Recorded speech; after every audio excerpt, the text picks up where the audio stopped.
Kalau kita berbicara mengenai adanya partai politik di Indonesia, pasti yang kebayang itu banyak dari yang katanya nasionalis sampai yang mengusung nilai-nilai Islam.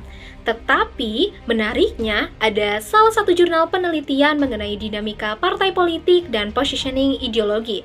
Studi tentang pergeseran positioning ideologi partai-partai politik peserta pemilu pada tahun 2014 oleh dosen Yebi Masan Mairudin yang memang menunjukkan adanya satu hal yang paling penting, yaitu partai-partai kita ternyata banyak yang bergeser posisi ideologinya. Nah, jadi begini ceritanya.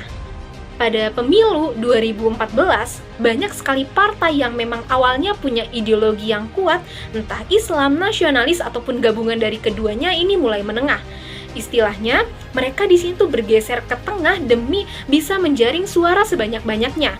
Nah, partai Islam seperti PBB, PKS, dan juga PPP yang memang dulunya itu tegas di kanan mulai melunak. Mereka mencoba tampil lebih moderat agar lebih bisa diterima publik secara luas.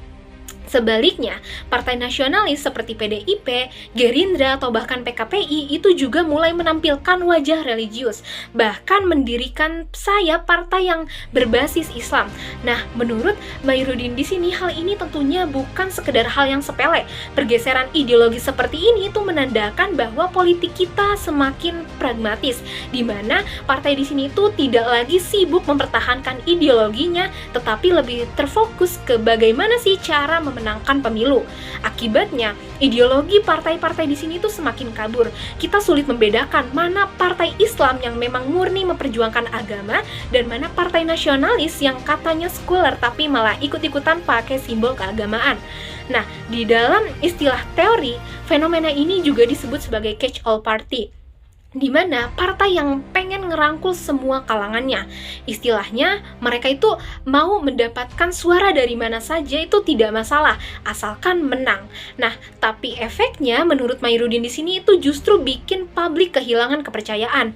Adapun riset dari Lembaga Survei Indonesia pada tahun 2013 menunjukkan bahwasannya hanya ada sekitar 9% masyarakat yang memang masih percaya terhadap adanya partai politik. Jadi jangan heran kalau misalkan banyak sekali yang apatis terhadap politik. Nah, di dalam kajiannya, Mairudin juga membagi pola pergeseran ideologi ini menjadi 3 pola. Yang pertama adanya pola konservatif, yaitu partai yang memang tetap kukuh mempertahankan ideologinya. Tetapi, pada tahun 2014 ini hampir tidak ada partai yang memang benar-benar seperti ini.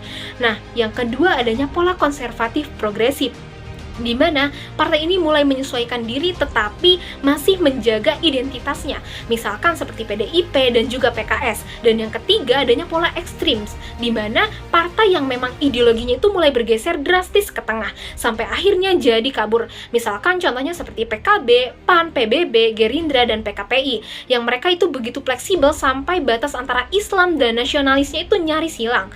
Kalau misalkan dipikir-pikir seperti apa yang dikatakan oleh Mairudin, kondisi di sini tuh mirip dengan apa yang dibilang oleh ilmuwan politik yaitu Giovanni dan juga Anthony Downs, bahwa partai di sistem demokrasi modern ini tuh cenderung bergerak ke tengah demi menjadi populer dan juga lebih rasional tapi juga lebih oportunis. Namun Mairudin juga memberikan suatu catatan penting mengenai pergeseran ke arah catch-all ini. Memang bisa memperluas basis dukungan tetapi juga bisa mengikis yang namanya jati diri dari partainya. Nah, tanpa adanya ideologi yang jelas, partai di sini tuh hanya bisa dijadikan sebuah kendaraan politik elit untuk mencari kekuasaan. Dan yang paling berbahaya, demokrasi di sini itu bisa kehilangan arah karena rakyat itu enggak lagi tahu partai mana sih yang memang benar-benar punya prinsip atau ideologi yang kuat. Nah, jadi lewat penelitian ini Mairudin di sini tuh seolah mengajak kita untuk berpikir, apakah fleksibilitas ideologi itu tanda sebuah kematangan politik atau bahkan justru tanda bahwa partai kita ini mulai kehilangan jiwa. Nah, politik tanpa ideologi itu bisa diibaratkan kapal tanpa kompas. Kita bisa berlayar kemana saja, tapi kita itu nggak tahu sebenarnya tujuan kita tuh mau kemana.